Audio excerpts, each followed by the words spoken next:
जो आपको अगला लेक्चर करवाना है वो करो। अब आप लोग ट्यूटोरियल में आओगे तब की तब देखेंगे।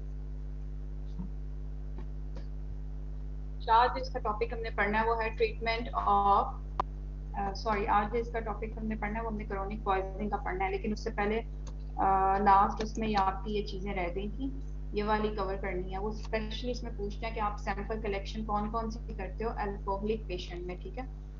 वो आप देख लो आप कौन कौन सी करते हो इसमें। इसमें आप चीजें लेते हो कलेक्शन ऑफ, इसमें आप ब्लड लेते हो, इसमें आप यूरिन लेते हो और इसमें आप विट्रस फ्लूइड लेते हो। ये तीन चीजें आपने इसमें लेनी होती हैं। ब्लड आप कैसे इसमें लेते हो, स्किन को आपने इसमें क्लीन करना होता है सोप एंड वाटर से, ठीक है। इसमें आपने अल्कोहलिक स्वैब से उसको क्लीन नहीं करना, ये आपने बात ज़हन में रखनी है। नॉर्मली हम अपने हॉस्पिटल और ऐसे सेटअप में अल्कोहल स्वैब से स्किन क्लीन कर रहे हैं, इसमें आपने वाटर और सोप से क्लीन करनी है और डिस्पोजेबल सिरिंज से आपने ब्लड लेना है। आप सैंपल कहाँ से लेते हैं, पेरिफेरल वेन से लेते हैं। और आपने प्रिजर्व किस में करना है, 5 मिलीग्राम ऑफ सोडियम क्लोराइड आपने और पोटेशियम ऑक्सलेट, ये इसका प्रिजर्वेटिव है। अल्कोहल का प्रिजर्वेटिव इंपॉर्टेंट है, आपने इसको किस में प्रिजर्व करना है। सस्पेंशन है अल्कोहल पॉइजनिंग जिसको हुई है, कंटेनर को आपने जो है टाइटली सील कर देना है, या उसका स्क्रू है या स्टॉपर है उसको टाइटली आपने पैक कर देना है ताकि उसकी से भी अल्कोहल लॉस ना हो। बस आप लोग अपने माइक जो है यूज कर दो सारे नाम लोग ऑन करो, माइक ऑफ कर दो बच्चे अपने।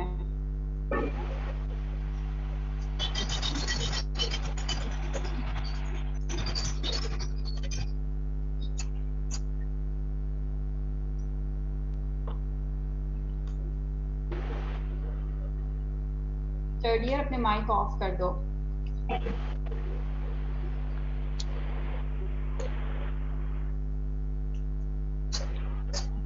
अच्छा, उसके बाद आपने कंटेनर को जो है स्टॉपर से या सील से उसको टाइटली पैक करना होता है। अच्छा, उसके ऊपर आप जो भी कोई सैंपल लेते हो, ये तो आपने उसमें पढ़ा होगा टॉप्सी में, सैंपल के ऊपर आपने सिग्नेचर करने होते हैं, उसका नाम, date of collection, time of collection, ठीक है, वो इस पे मेंशन करना होता है along with the signatures of medical officer. इस तरह आपने बॉटल को अच्छी तरह सील पैकिंग करके आगे लैब में भिजवाना होता है।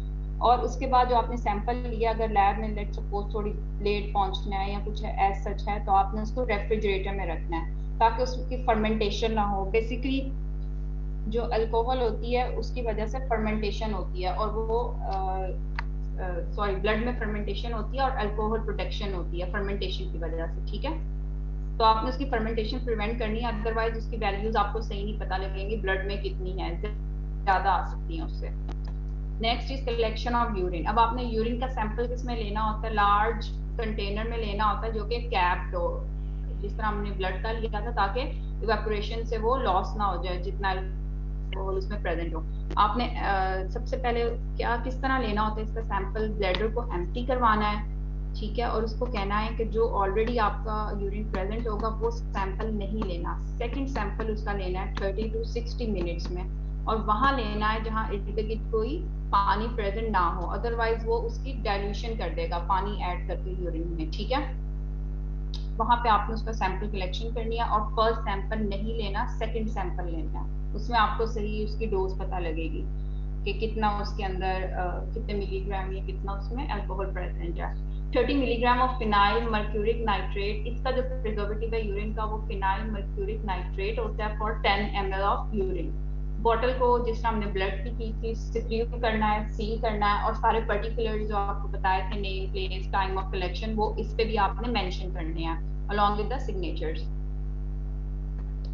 Now we come to collection of vitreous fluid. अब ये हम किस किस में लेते हैं, ये हम उन आदमियों में लेंगे जहां पे हमारा ब्लड जो है हम ऑब्टेन नहीं कर सकते, कोई एक्सटेंसिव ट्रॉमा था, ब्लड सारा टिश्यूज में पेनिट्रेट कर दिया, या बॉडी की डिकम्पोजिशन ऑलरेडी सेट इन हो गई है, वहां पे हम ब्लड में से नहीं लेंगे क्योंकि ऑलरेडी उसकी डिकम्पोजिशन हो गई है, फर्मेंटेशन हो गई होगी बॉडी के अंदर, तो वो अल्कोहल थोड़ी बहुत उसमें प्रेजेंट होगी फर्मेंटेशन प्रोसेस की वजह से।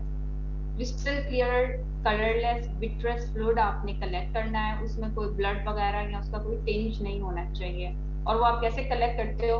20 गेज सिरिंज से, ठीक है। और मोस्टली आप विट्रस फ्लूइड उनमें लेते हो जो डेड बॉडीज होती हैं, ठीक है।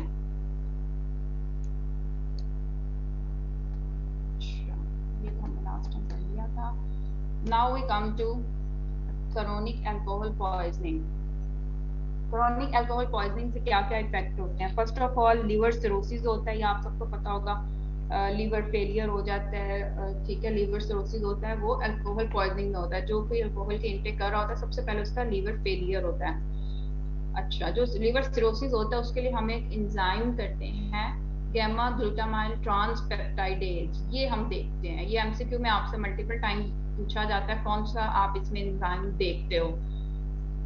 Gamma glutamyl transpeptidase. और इसकी वैल्यू क्या होती है? लेस देन 36 यूनिट्स इसकी वैल्यू होनी चाहिए इसमें। इसके बाद क्या होता है? फिजिकल, मोरल और मेंटल डेटोरेशन होती है, ये हमने ओपीएम में भी पढ़ा था। फिजिकल, मोरल और मेंटल। फिजिकल में क्या होता है? अनटाइडी उसकी अपीयरेंस होगी, उसको अपनी किसी अपीयरेंस का कुछ भी ख्याल नहीं होगा, किसी भी चीज का, क्लोथिंग है नहीं है, ठीक है।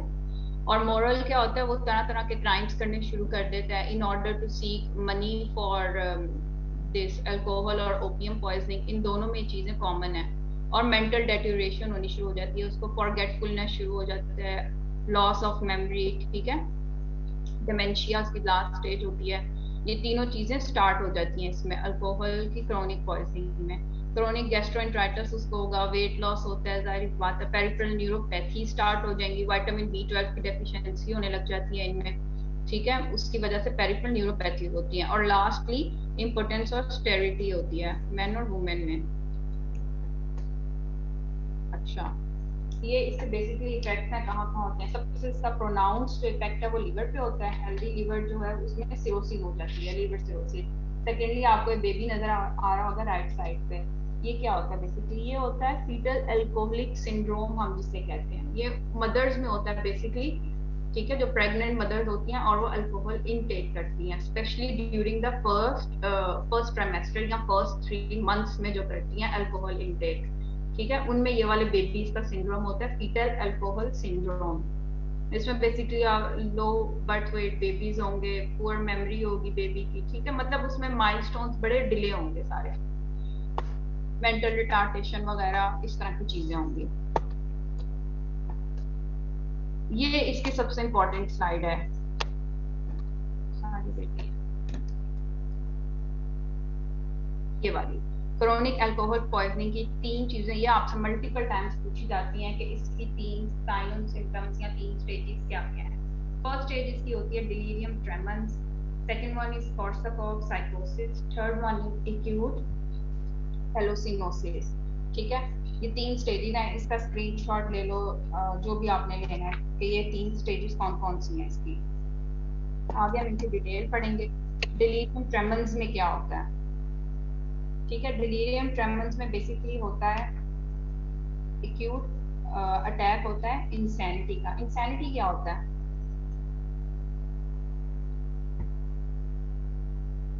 पागलपन, ठीक है। लिमिटेड से टाइम के लिए उसको पागलपन का दौरा कह लो, या उसकी ये स्टेज होती है। इसमें उसको स्लीपलेसनेस होती है, ट्रेमर्स होते हैं, कभी उसको एक्साइटमेंट होती है, कभी उसको फियर की स्टेज स्टार्ट हो जाती है, हेलुसिनेशंस होती हैं इसमें, और बेसिकली विजुअल होती हैं, ठीक है। ये आपको ये पता होना चाहिए कि इसमें हेलुसिनेशन विजुअल होती हैं। आगे हम लास्ट स्टेज एक पढ़ेंगे, उसमें ऑडिटरी होती हैं। हेलुसिनेशन इसमें विजुअल होती हैं और टेंडेंसी टू होमिसाइडल किलिंग होती है, और किसी को भी मारने की टेंडेंसी इस स्टेज में होती है डिलीरियम ट्रेमेंस में, जो कि क्रोनिक अल्कोहल पॉइजनिंग की 3 क्लिनिकल सिंड्रोम्स हैं। सेकंड जो इसमें होता है वो होता है कोर्साकॉफ साइकोसिस, ठीक है। साइकोसिस से पता लग रहा होगा कि तो ब्रेन को इन्वॉल्व करता है ये। इसमें डिसओरिएंटेशन हो जाएगी, रिसेंट मेमोरी उसको फॉरगेटफुलनेस हो जाएगी, fills up the gap by confabulation. उसको मेमोरी लॉस की वजह से जब आप उससे कोई भी चीज पूछोगे तो वो जो उसको बीच में से चीज भूल रही होती है उसको वो अपने पास से बिल्डअप करता है, स्टोरी बना बना के, ठीक है। उसका रियलिटी से ताल्लुक नहीं होता। और ये बेसिकली 1 मंथ से लेके 1 ईयर तक लास्ट करती है। थर्ड स्टेज जो इसकी है एक्यूट हेलुसिनोसिस, इसमें हेलुसिनेशन स्टार्ट हो जाती हैं। कौन सी होती है? Mainly auditory. ये आपने इसको अच्छी तरह देखना है। फर्स्ट स्टेज में भी हेलुसिनेशंस हैं लेकिन वो विजुअल होती हैं मोस्टली, इसमें ऑडिटरी भी स्टार्ट हो जाती हैं। ये साइकेट्रिक इमरजेंसी होती है बिकॉज पेशेंट को जो आवाजें सुनाई देती हैं वो उसको प्रोवोक करती हैं कभी कभार के सुसाइड कर लो, इसको मार दो, जो उसके दुश्मन होंगे या कुछ भी जो उसकी मेमोरी में वो अज्यूम कर रहा होगा या रियल लाइफ में होगा। ये स्टेज साइकेट्रिक इमरजेंसी की होती है। वो खुद भी अपने आप को ही मार सकता है या किसी और को मार सकता है, इसलिए पेशेंट को इसमें हॉस्पिटलाइज करना पड़ता है थर्ड स्टेज में। ये 3 स्टेजेस हो गई। Now we come to its treatment. Treatment में आप क्या देते हो? डायसल्फाम देते